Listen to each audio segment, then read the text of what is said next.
जंगल में हाथियों का झुंड घूम रहा था। सबसे पीछे था नन्हा टिको, जिसकी आंखों में दुनिया को जानने की जिज्ञासा थी। तभी झाड़ियों में सरसराहट हुई और पक्षी अचानक उड़ गए। टिको की उत्सुकता जागी और वह अकेला उस आवाज की ओर बढ़ गया। वह महकते पत्तों और अजनबी रास्तों के बीच आगे बढ़ता गया, अनजान कि वह अपने परिवार से दूर होता जा रहा है। इधर उसकी मां को जल्द ही एहसास हुआ कि टिको गायब है। उसकी चिंतित चिंगाड़ जंगल में गूंज उठी और पूरा झुंड उसे ढूंढने निकल पड़ा। सूरज ढलने लगा, जंगल अंधेरे में डूबने लगा। टिको को अब डर लगने लगा था। जो पहले रोमांचक था, वही अब डरावना हो गया था।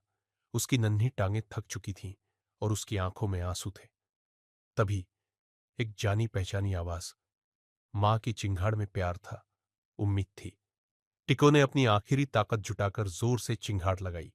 आवाज के सहारे झुंड ने उसे ढूंढ लिया। अगले ही पल टिको अपनी मां के पास था, सुरक्षित, खुश और समझदार। जंगल अब डरावना नहीं, बल्कि घर जैसा महसूस हो रहा था। परिवार के साथ हर सफर आसान था।